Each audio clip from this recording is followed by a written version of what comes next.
Hello friends, आपका स्वागत है आपके अपने यूट्यूब चैनल बोर्ड प्रिपरेशन पे। मेरा नाम श्रवण कुमार है और मैं आपको केमिस्ट्री पढ़ाऊंगा। जो स्टूडेंट इस चैनल पे नए हैं और उन्हें ये लगता है कि जो हम कंटेंट प्रोवाइड करेंगे वो आपके लिए बेनिफिशियल है, तो प्लीज इस चैनल को लाइक करें और सब्सक्राइब करें। इससे बच्चों क्या होगा, हमें एक तरह का मोटिवेशन मिलेगा, एक तरह की एनर्जी मिलेगी। सेकेंड, आपके जो बगल में घंटी है उसे क्लिक करें, जिससे आने वाले लेक्चर्स के बारे में आपको क्या बच्चों इंफॉर्मेशन मिलते रहेगी। तो बच्चों केमिस्ट्री में मैं स्टार्ट करूंगा क्लास 12 से, और क्लास 12 में आपका जो फर्स्ट चैप्टर है आपको बोर्ड में दिख रहा होगा सॉलिड स्टेट। तो सॉलिड स्टेट से हम क्या करेंगे, केमिस्ट्री की शुरुआत करेंगे। तो बच्चों अब एक बात आपके दिमाग में आ रही होगी कि 9th में भी सॉलिड स्टेट पढ़ा, 12th में फिर से सर पढ़ा रहे हैं सॉलिड स्टेट, तो डिफरेंस क्या है? वहां पढ़ के आगे यहाँ भी पढ़ना पड़ रहा है, तो थोड़ा सा अटपटा लगता है। तो बच्चों क्या है कि जो हम लोग 9th में पढ़ते हैं वहां पे बेसिक लेवल पे देखते हैं। सपोज ये आपके सामने क्या है, मार्कर है, तो आपने डिफिनेशन पढ़ ली कि सॉलिड ऐसे मैटर होते हैं जिनका फिक्स मास होता है एक वॉल्यूम में। तो ये देखिए इतना स्पेस इसने क्या किया है, ऑक्यूपाई किया है। थोड़ा बहुत और जानकारी के लिए आपने ये देख लिया कि इनके जो पार्टिकल्स होते हैं इनके बीच फोर्स लगता है, जिनसे ये मिलके बने हो तो उसे क्या बोलते हैं, इंटरमॉलिक्यूलर फोर्सेस। लेकिन बच्चों जब आप क्लास 12 में आते हो तो क्लास 12 में आप ये देखते हो कि जो पार्टिकल्स हैं किस तरह से अरेंज हैं, या आप कह सकते हो कि इसमें हम लोग एक सॉलिड है ना, अभी 9th में आप ऊपर ऊपर देख रहे थे, 12th में हम क्या करेंगे कि इसके अंदर जाएंगे। अब अंदर कैसे जाएंगे वो अभी मैं बताता हूं। तो इसके अंदर जाके इसका अरेंजमेंट, इसकी जो एक दुनिया है उसे हमें देखना है। तो चलिए बच्चों स्टार्ट करते हैं सॉलिड स्टेट। तो बच्चों आपको जो सॉलिड स्टेट में जो टॉपिक्स कवर करने हैं, और आप जानते भी हैं कि जो सीबीएसई है उसने रिवाइज सिलेबस आपको डिक्लेयर किया है, 30% कोर सिलेबस रिड्यूस किया है। तो आप देख सकते हो कि ये जो टॉपिक्स हैं आपके रिवाइज सिलेबस के अकॉर्डिंग है। तो सॉलिड स्टेट में हमें देखो बच्चों डिस्कस क्या करना है, इंट्रोडक्शन, थोड़ा सा देखेंगे बेसिक्स के बारे में, टाइप्स ऑफ सॉलिड। तो बच्चों जब टाइप्स ऑफ सॉलिड पढ़ोगे तो उसमें आप दो चीजें पढ़ोगे। पहला आप पढ़ोगे क्रिस्टलीन होता है, क्रिस्टलीन सॉलिड, और सेकंड आपका होता है क्या, एमॉर्फस। फिर आप बच्चों पढ़ोगे टाइप्स ऑफ क्रिस्टलीन सॉलिड। तो टाइप्स ऑफ क्रिस्टलीन सॉलिड में आप पढ़ोगे molecular solid, ionic solid, covalent solid etcetera. फिर आप पढ़ोगे बच्चों crystal lattice and unit cell. फिर आपका number of atoms per unit cell. Unit cell में हमें बस एक देखना है, क्यूबिक यूनिट सेल। अभी आगे देखते हैं कि क्यूबिक यूनिट सेल होता क्या है। फिर हम देखेंगे पैकिंग इन 2D और 3D, voids, packing efficiency, density of unit cell and defects. तो डिफेक्ट्स में बच्चों को देखना है पॉइंट डिफेक्ट। तो जब आप ये टॉपिक्स क्लियर कर लेंगे तो आपका ये चैप्टर ओवर हो जाएगा। तो ये बच्चों बात है। तो सबसे पहले हम पहला पॉइंट देखते हैं, इंट्रोडक्शन। चलिए बच्चों देखते हैं कि इस चैप्टर की जो बेसिक्स है कैसे। तो बच्चों देखो इंट्रोडक्शन की बात करते हैं, तो थोड़ा सा हम बेसिक्स में चलते हैं। आप जानते हो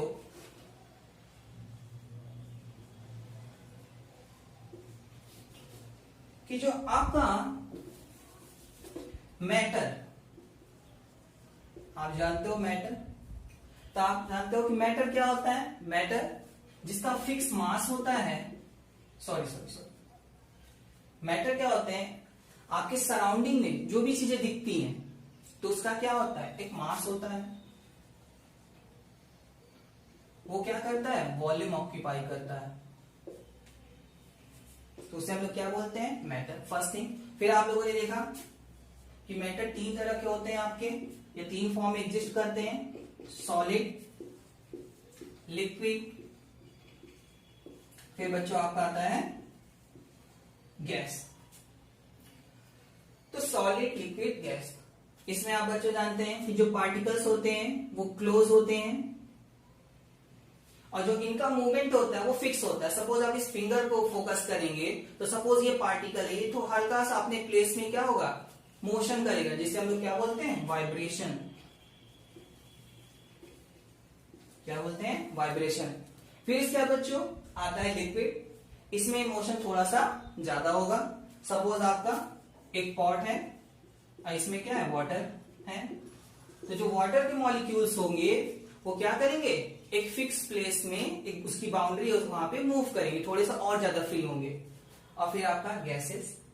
तो गैसेस में आप जानते हो कि पार्टिकल्स क्या होते हैं, बहुत ज्यादा फ्री होते हैं, मोशन के लिए क्या होते हैं, कहीं उनके पार्टिकल्स जितना स्पेस ऑक्यूपाई करते हैं उतना ही वो चारों ओर एक्सपेंड करते जाते हैं। तो ये ना बच्चों सॉलिड लिक्विड गैस के बारे में। तो बच्चों आप ये जानते हो कि मैटर, या फिर आप ये कह सकते हैं कि मैटर का कौन सा फॉर्म एग्जिस्ट करेगा, मैटर का कौन सा फॉर्म एग्जिस्ट करेगा, कब वो सॉलिड पे रहेगा, कब वो लिक्विड पे रहेगा, कब वो गैस पे रहेगा। तो बच्चों दो फैक्टर्स पे डिपेंड करता है, ठीक है। एक बात ध्यान रखिएगा बच्चों, जैसे मैं कुछ लिखता हूं मैं साइड में हो जाऊंगा, आप क्या कर सकते हो, इसका स्क्रीनशॉट ले सकते हो, उसको मैं बार बार रिपीट नहीं करूंगा। साइड हुआ, पॉज करेंगे वीडियो, आप स्क्रीनशॉट ले लेंगे, ठीक है। तो अब देखिए बच्चों कि सॉलिड लिक्विड गैस ये आपस में क्या होते हैं, किस फॉर्म में मैटर का कौन सा फॉर्म एग्जिस्ट करेगा, ये दो फैक्टर्स पे डिपेंड करता है। तब ये दो फैक्टर्स होते कौन कौन से हैं, चलिए देखते हैं। तो बच्चों ये दो फैक्टर्स जो हैं, पहला आपका है इंटरमॉलिक्यूलर फोर्सेस,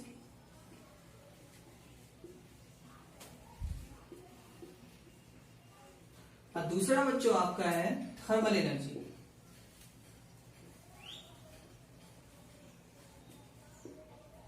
इंटरमॉलिक्यूलर फोर्सेस और थर्मल एनर्जी। तो बच्चों इंटरमॉलिक्यूलर फोर्स क्या होता है, अब आप जानते हो कि कोई भी सब्सटेंस होता है छोटे छोटे पार्टिकल्स से मिलकर बने होते हैं, ठीक है। तो जो छोटे छोटे पार्टिकल, सपोज आप क्या करेंगे, सपोज एक कोई सब्सटेंस है और ये क्या है, पार्टिकल्स है। तो होता है क्या बच्चों, इनके बीच क्या करता है, फोर्स काम करता है। जैसे क्या होता है, ये पार्टिकल्स है, इस पे फोर्स लगाता है, इस पे फोर्स लगाता है, इस पे। अगर सपोज इस पार्टिकल की बात करें तो ये इस पे फोर्स लगाएगा, इस पे फोर्स लगाएगा, इस पे फोर्स। तो जो कंस्टिट्यूएंट पार्टिकल्स मीन जिनसे कोई सब्सटेंस मिलकर बना है। कंस्टिट्यूएंट मतलब जिससे मिलकर कोई चीज बनी है। तो कंस्टिट्यूएंट पार्टिकल के बीच जो फोर्स काम करता है उसे हम लोग क्या बोलते हैं, इंटरमॉलिक्यूलर फोर्सेस। तो आप ऐसे कह सकते हैं, the force acting between the constituent particles of a matter. किसी भी मैटर के जो कंस्टिट्यूएंट पार्टिकल्स होते हैं उनके बीच जो फोर्स काम करता है उसे हम लोग क्या बोलते हैं, इंटरमॉलिक्यूलर फोर्सेस। फिर बच्चों आता है आपका थर्मल एनर्जी। देखो थर्मल एनर्जी का मतलब ये होता है बच्चों कि कोई भी सब्सटेंस है तो उसमें क्या होंगे, पार्टिकल्स होंगे। तो उनके पास जो एनर्जी होती है, उसे क्या बोलते हैं, थर्मल एनर्जी बोलते हैं। और ये थर्मल एनर्जी कम या ज्यादा की जा सकती है आउटर साइड से हीट देके या इससे हीट अब्सॉर्ब करके, ठीक है। तो ये दो पॉइंट है बच्चों कि मैटर का कौन सा फॉर्म एग्जिस्ट करेगा, वेदर इज सॉलिड और लिक्विड और गैस, ये डिपेंड करता है टू फैक्टर्स पे, इंटरमॉलिक्यूलर फोर्सेस और थर्मल एनर्जी। कैसे बच्चों, चलो ये देखते हैं।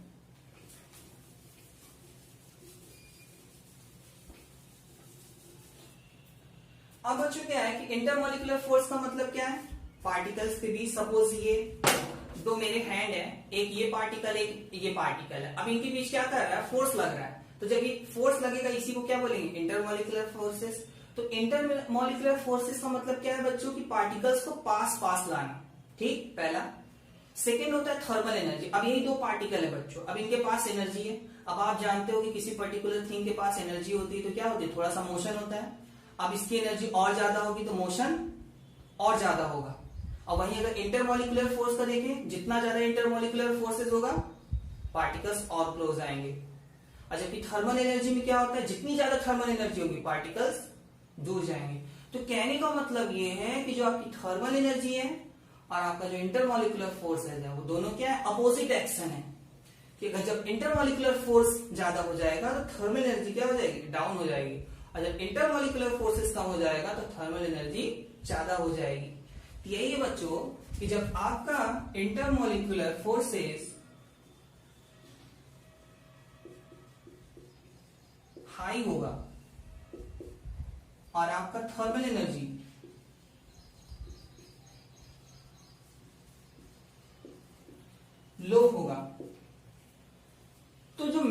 टेंडेंसी होगी, मतलब मैटर आप कह सकते हो किस तरफ से किस ओर ट्रेवल कर रहा है, वो कुछ ऐसा होगा बच्चों, gas to liquid to solid. क्यों? जैसे जैसे मॉलिक्यूलर फोर्सेस हाई होता जाएगा पार्टिकल्स पास आते जाएंगे, और जब पार्टिकल्स पास आते जाएंगे तो सॉलिड। थर्मल एनर्जी के फॉर्म में समझो कि थर्मल एनर्जी पहले ज्यादा था तो पार्टिकल्स दूर थे, जैसे जैसे लो आते जाएंगे पार्टिकल्स और पास आते जाएंगे, तो टेंडेंसी। अब जैसे इसका अपोजिट कर देंगे, intermolecular forces low, thermal energy high, तो टेंडेंसी किधर हो जाएगी, solid to liquid, liquid to gas. तो ये बच्चों ने देखा कि किस तरह से मैटर का जो फॉर्म होता है एग्जिस्ट करता है। अब आगे बढ़ते हैं बच्चों। अब देखते हैं बच्चों हम कि जो सॉलिड और लिक्विड, सॉरी जो लिक्विड और गैसेस होते हैं, लिक्विड और जो गैसेस होते हैं, इनको क्या बोला जाता है, फ्लूइड बोला जाता है। क्या बोला जाता है बच्चों, fluid. Fluid in the sense कि इनके अंदर टेंडेंसी होती है, क्या टेंडेंसी, इनके पार्टिकल्स मूव करते हैं। अगर ये फ्री होते हैं, इनको थोड़ा सा भी जगह मिलता है तो ये क्या हो जाते हैं, एक्सपेंड करते हैं, फ्री होते हैं मूव करने के लिए। इसी प्रॉपर्टी की वजह से इनको क्या बोला जाता है, फ्लूइड। ठीक है, जैसे सपोज आप क्या करो, वाटर है, और वाटर को क्या करेंगे आप, जैसे सपोज इस पे क्या कर देंगे, गिरा दें, तो वाटर क्या होगा, एक जगह रुकेगा नहीं, जहां तक स्पेस पाएगा वो भागेगा। क्यों भागेगा, क्योंकि इनके पार्टिकल्स जो है वो फ्री हैं। गैस है, सपोज इस कमरे में मैं जो पढ़ा रहा हूं, यहाँ पे छोटा इतना गैस लिया, अब इस गैस को मैंने छोड़ दिया, तो इनके अंदर क्या है, इनके जो गैस के पार्टिकल्स हैं वो फ्री हैं, फ्री होने की टेंडेंसी है, तो कोई इधर भागेगा, कोई इधर भागेगा, कोई तो मूव करने लगेंगे। तो इसी को हम लोग क्या बोलते हैं, फ्लूइडिटी, और इनको क्या बोलते हैं, फ्लूइड्स। ठीक है, तो बच्चों आप लोगों ने क्लास 11th में लिक्विड और गैस के बारे में डिस्कस किया। गैसेस के बारे में आपने डिफरेंट लॉज देखे हैं, जैसे आपका क्या है, बॉयल्स लॉ, चार्ल्स लॉ, ठीक है, और सारे लॉज आप लोगों ने क्लास 11th में देखे हैं। साथ ही साथ आपने एक और टॉपिक देखा था, लिक्विफिकेशन ऑफ गैस। ठीक है, क्या हमने देखा था, लिक्विफिकेशन। ठीक है, तो लिक्विफिकेशन आपने गैस देखा था, तो इसमें आपको दो टर्म आए होंगे, critical temperature and critical pressure. अगर आपको याद हो तो जो CO2 गैस थी उसका क्रिटिकल टेम्परेचर कितना आता था, 31 डिग्री सेंटीग्रेड। तो क्रिटिकल टेम्परेचर वहां बताया गया था, ये एक ऐसा टेम्परेचर है जिसके नीचे आप क्या करोगे, उस गैस को लिक्विड में लाना चाहोगे तो वो नहीं आ पाएगा। ठीक है, तो ये सारी चीजें हम लोगों ने देखी थी। लिक्विड, अब क्लास 11th में लिक्विड में आप लोगों ने कुछ इसकी प्रॉपर्टीज का या कुछ इसकी फिनोमिना को देखा था। क्या देखा था, सरफेस टेंशन को देखा था आप लोगों ने। क्या देखा था, सरफेस टेंशन। तो सरफेस टेंशन में आप लोगों ने क्या देखा था, ये देखा था कि जो उसका आउटर लेयर होता है उसकी प्रॉपर्टी होती है, ना कि पूरे लिक्विड का। फिर आप लोगों ने विस्कोसिटी देखी थी। क्या देखी थी, विस्कोसिटी।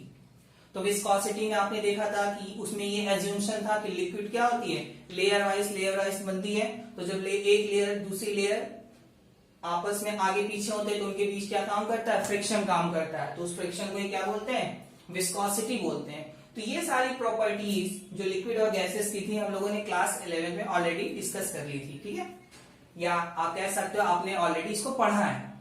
अब हम लोग जो नेक्स्ट कंटिन्यू करेंगे वो सॉलिड मीन्स हम चैप्टर पे आते हैं कि सॉलिड स्टेट जो है उसमें हमें क्या पढ़ना है, देखते हैं।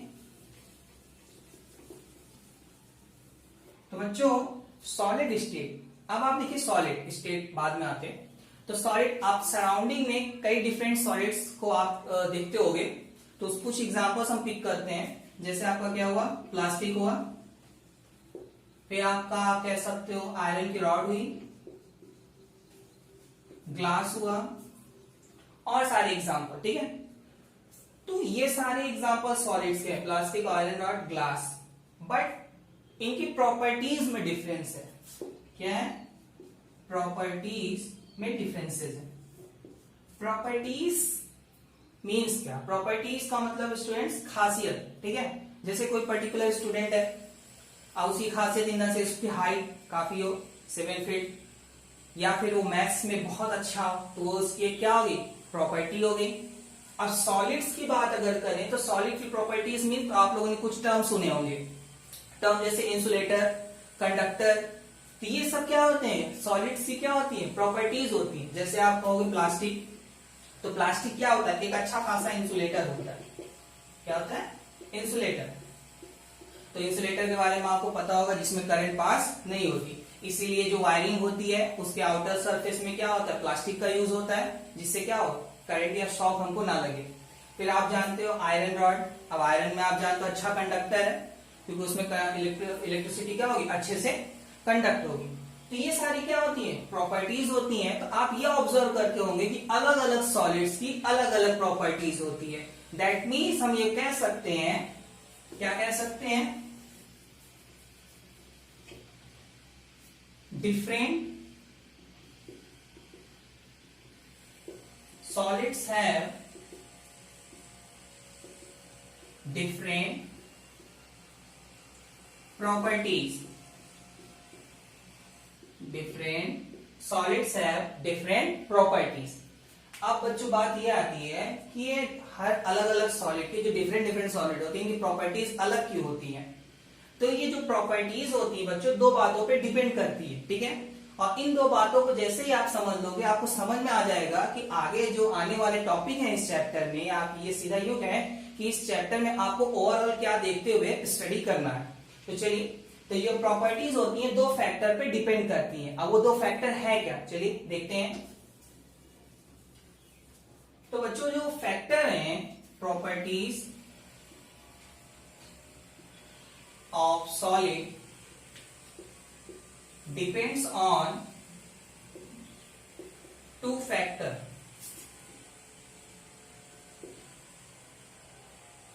फर्स्ट, तो जो पहला फैक्टर होता है बच्चों, वो होता है nature of constituent particles. Nature of constituent particles. तो नेचर ऑफ कंस्टिट्यूएंट पार्टिकल्स का मतलब बच्चों, कंस्टिट्यूएंट पार्टिकल्स का मतलब ये होता है, अब आप समझते हो कि कोई भी सॉलिड है, तो जो सॉलिड होगा छोटे छोटे क्या होंगे, पार्टिकल्स से मिलकर बने होंगे। तो जो छोटे छोटे पार्टिकल्स होते हैं जिनसे ये मिलकर बना होता है, उसे क्या बोलते हैं, कंस्टिट्यूएंट पार्टिकल्स। ये कंस्टिट्यूएंट पार्टिकल्स हो कैसे सकते हैं, आपके ये एटम हो सकते हैं, आयन हो सकते हैं, या मॉलिक्यूल हो सकते हैं, ठीक है।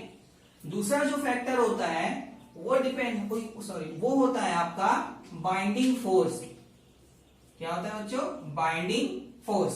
बाइंडिंग फोर्स का मतलब क्या होता है बच्चों, अब आप ऐसे समझो कि ये सॉलिड है और ये छोटे छोटे पार्टिकल से मिलकर बना है, जिसे हम लोग क्या कहते हैं, कंस्टिट्यूएंट पार्टिकल्स।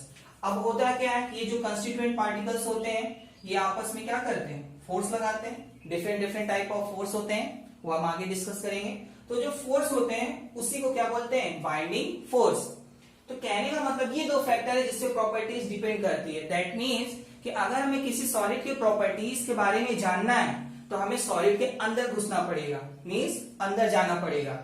अब सीधी सी बात है बच्चों कि इस सॉलिड के अंदर ना आप जा पाएंगे ना हम जा पाएंगे। अब आने वाले समय में जा पाए वो बात की बात है, बट अभी के लिए क्या होता है कि एक टेक्निक होती है, एक मेथड होता है, ठीक है। और उस मेथड का नाम होता है, आप लोगों ने ये इसको आप स्क्रीनशॉट ले सकते हो, ठीक है।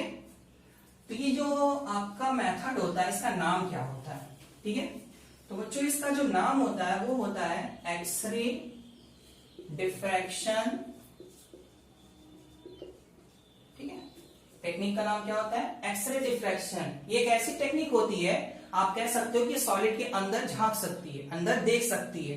क्या देख सकती है कि इसके जो कंस्टिट्यूएंट पार्टिकल्स हैं किस तरह से अरेंज हैं, ठीक है, और उसमें क्या डिफरेंट टाइप फोर्सेज हैं। तो मोटे मोटे तौर पर आप ये समझो कि जैसे सपोज ये सॉलिड है, अब इसके जो पार्टिकल्स हैं अंदर, उसका नेचर पता करना है। तो आप ऐसे विजुलाइज कर सकते हो कि जो एक्सरे टेक्निक है, इसको ऐसे सैंपल लिया और इसको क्या कि इसमें से लाइट पास की। तो इसमें से लाइट जब पास करेंगे तो ये एक ऐसी टेक्निक होती है कि लाइट जब हम पास करते हैं, दैट इज एक्सरे। तो वो क्या होता है कि जो इसके जो नेचर होता है, जो पार्टिकल का अरेंजमेंट होता है, वो क्या होता है, कह सकते हो ग्राफ में सामने दिखने लगता है, ठीक है, कि किस तरह से चीजें अरेंज है। तो इस तरह से हम लोग क्या करते हैं, किसी सॉलिड के जो पार्टिकल्स हैं उसका नेचर और उसका अरेंजमेंट वो देखते हैं। तो बच्चों जो हम आने वाले टॉपिक हैं, जो सारा फोकस इसी को लेते हुए होगा कि उसके अंदर का अरेंजमेंट, अब अरेंजमेंट है तो कितना स्पेस ले रहा है, और जब स्पेस की बात आएगी तो वहां पे हम लोग डिस्कस कर लेंगे पैकिंग इफिशियंसी, और उसी को देखते हुए हम लोग डिस्कस कर लेंगे डेंसिटी। और फिर देखते हैं अरेंज, तो अरेंज में हम लोग देखेंगे किस तरह से वो प्लेस ले रहा है, तो दैट इज 2D पैकिंग या 3D पैकिंग, आया कह सकते हो 2D अरेंजमेंट या 3D अरेंजमेंट। तो ये हमको चैप्टर में डिस्कस करना है, ठीक है। तो ये चीजें बच्चों, इससे हमें पता चल गया कि चैप्टर हमको पढ़ना क्या, तो ये सारी चीजें थी। अब हम देखते हैं कैरेक्टरिस्टिक ऑफ सॉलिड। क्या देखते हैं? Characteristic of solid. Characteristic of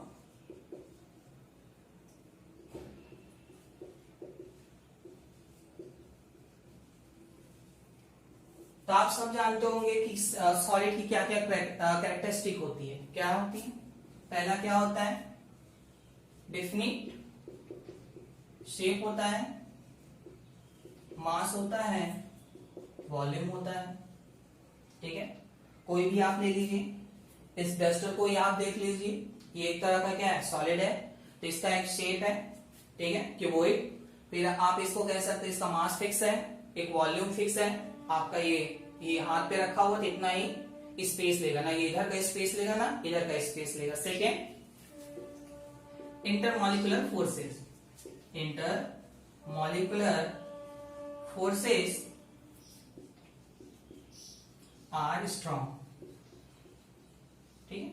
अब इंटरमॉलिक्यूलर फोर्सेस हम लोग ने डिस्कस ही कर लिया है कि जिसके पार्टिकल्स होते हैं एक दूसरे पे फोर्स एक्सर्ट करते हैं, लगाते हैं, अपोज करते हैं, तो वो जो आपका फोर्स होता है उसे क्या बोलते हैं? Intermolecular force. तो सॉलिड के केस में क्या होता है? जो फोर्स होते हैं बहुत ज्यादा होते हैं, उसका जो मैग्नीट्यूड होता है, वैल्यू होता है, वो बहुत ज्यादा होता है, तो पार्टिकल्स बहुत पास पास होते हैं। Third, constituent particles have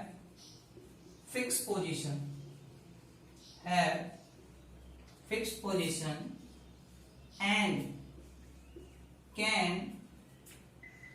oscillate at mean position.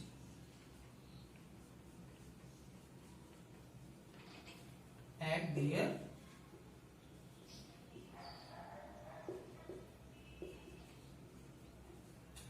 Mean position. कहने का मतलब कि जो सॉलिड होता है, सपोज आप इस मार्कर को ही ले लीजिए, तो इसके जो पार्टिकल्स होंगे फिक्स होंगे, मतलब एक यहाँ पे, एक यहाँ पे, एक यहाँ पे, एक यहाँ पे, बट वो अपने ही प्लेस पे थोड़ा सा वाइब्रेट करते रहेंगे।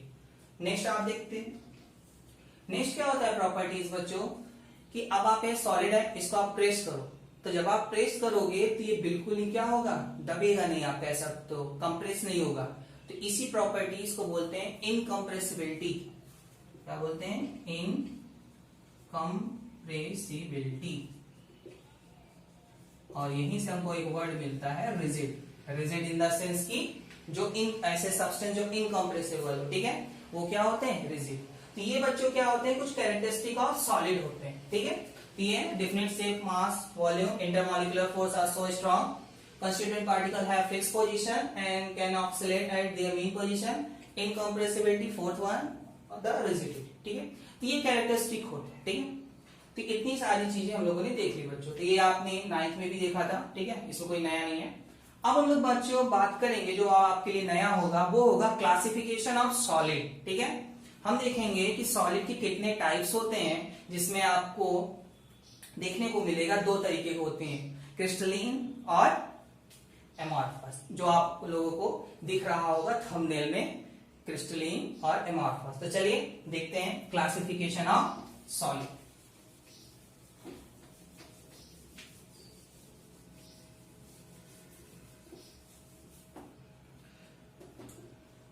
क्लासिफिकेशन ऑफ सॉलिड, ठीक है बच्चों। तो क्लासिफिकेशन ऑफ सॉलिड, तो एक एग्जांपल लेके हम लोग देखते हैं कैसे सॉलिड को क्लासिफाई किया जाता है। तो सपोज बच्चों दो एग्जांपल देता हूं मैं। एक होता है आपका, ले लीजिए डायमंड, ठीक है, तो ले तो नहीं सकते, इमेजिनेशन करिए कि आपके हाथ में, आपके पास में।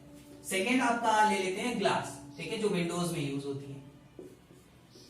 अब दोनों क्या है? सॉलिड्स हैं, both are the example of solid, but वही चीज है, कि डिफरेंस या क्या चीज अलग है। तो अलग क्या है बच्चों, ये इनके जो पार्टिकल्स, जो अभी बोला था ना कि इस पूरे चैप्टर में हमको बस यही देखना है कि जो सॉलिड के जो कंस्टिट्यूएंट पार्टिकल्स हैं कैसे अरेंज हैं, क्या नेचर है, ये सारी चीजें। तो डिफरेंस ये बच्चों कि जिन पार्टिकल से मिलके बना है उसका अरेंजमेंट किस तरह से अरेंज, या आप कह सकते हो पैटर्न, वो दोनों का डिफरेंट है। इसका कुछ अलग तरीके का है, इसका कुछ अलग तरीके का है। अब क्वेश्चन आता है आपको कैसे पता चला, मुझे नहीं पता चला, पता किसने किया, एक्सरे डिफ्रैक्शन ने। एक्सरे डिफ्रैक्शन अभी हम लोगों ने डिस्कस किया था कि एक ऐसी टेक्निक होती है जो सॉलिड के अंदर देखता है कि नेचर कैसा, पार्टिकल अरेंज कैसे हैं। तो ये जब इससे स्टडी की गई इन दोनों की, तो ये देखा गया कि इसके जो पार्टिकल्स हैं इनका एक पैटर्न होता है, एक रेगुलर अरेंजमेंट होता है। ठीक है, रेगुलर अरेंजमेंट का मतलब एक फिक्स पैटर्न रिपीट करता है। ग्लास में कुछ ऐसा नहीं है, पार्टिकल्स क्या होते हैं, हो सकता है कि कुछ दूर तक आपके एक फिक्स पैटर्न में हो, लेकिन उसके बाद रैंडम एसोसिएट होते हैं। ठीक है, तो ये डिफरेंस देखने को मिला कैसे, एक्सरे डिफ्रैक्शन के द्वारा जब स्टडी की गई। तो बच्चों होता क्या है कि जो इनका अंदर का स्ट्रक्चर होता है, अंदर किसका, डायमंड और ग्लास का, वो होता है कॉम्प्लिकेटेड, नंबर 1।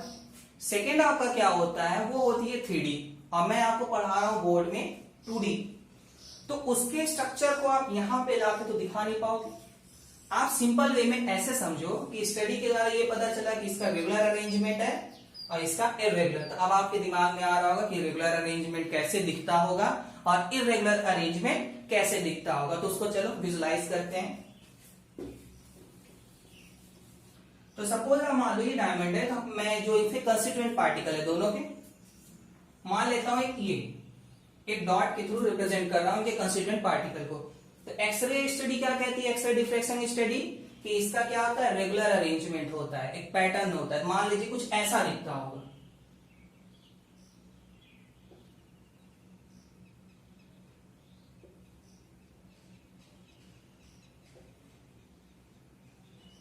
ये, और इसका देखते हैं,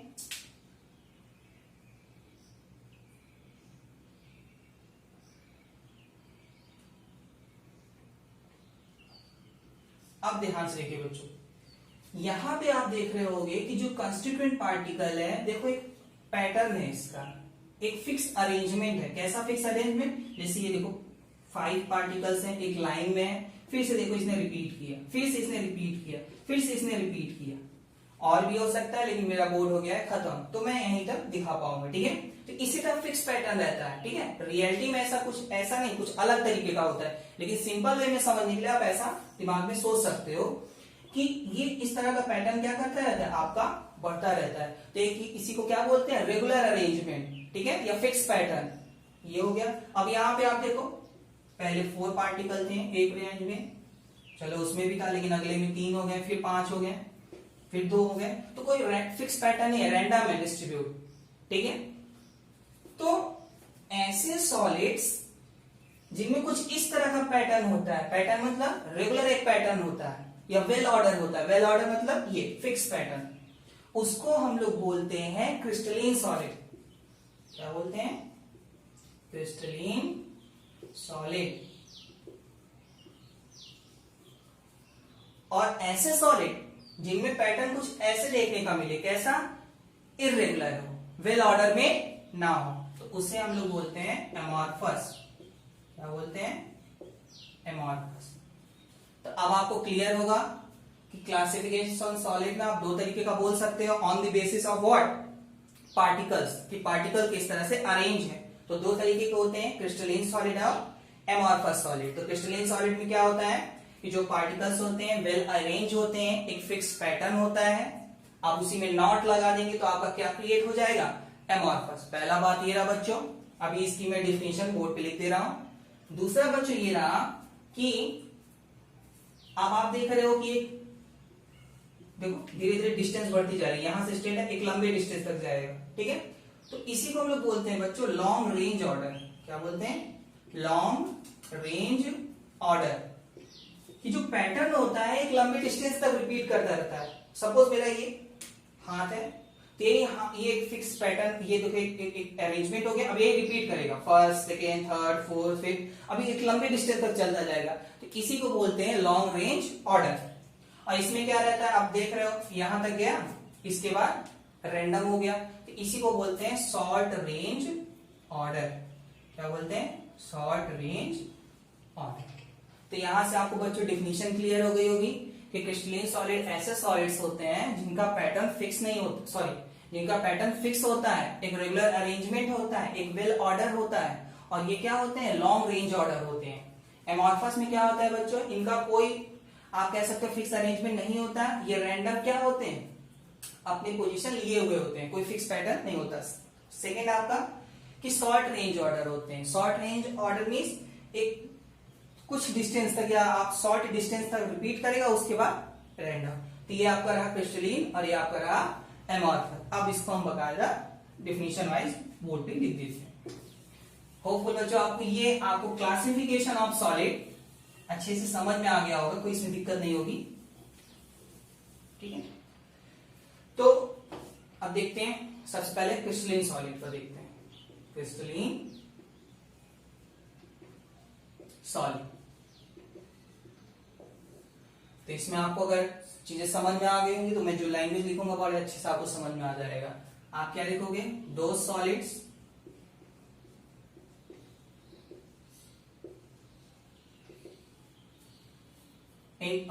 those solid in which constituent particles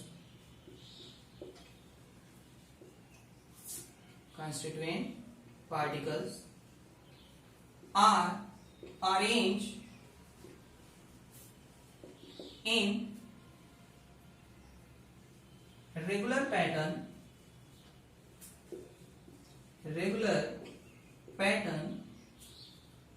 or well order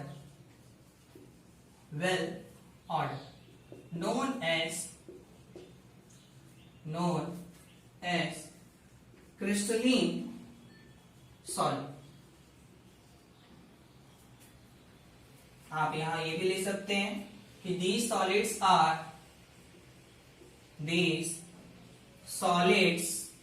are long range order। Example है बच्चों, आप क्या क्या ले सकते हो? NaCl ले सकते हो, that is sodium chloride. Sulphur ले सकते हो, डायमंड, ये आपने। तो ये बच्चों आपका रहा डिफिनीशन पूरा क्रिस्टलाइन सॉलिड के बारे में। दो solid in which constituent particles are arranged in regular pattern or well order known as crystalline solid। These solids are long range order। Example sodium chloride, sulfur और diamond। इसे आप screenshot इसका ले सकते हो। ठीक है, अब डिस्कस करते हैं हम लोग एमॉर्फस सॉलिड के बारे में। ठीक है, तो बच्चों इसमें कुछ करना नहीं है, आपको यहां पे लिखना है सीधा एमॉर्फस,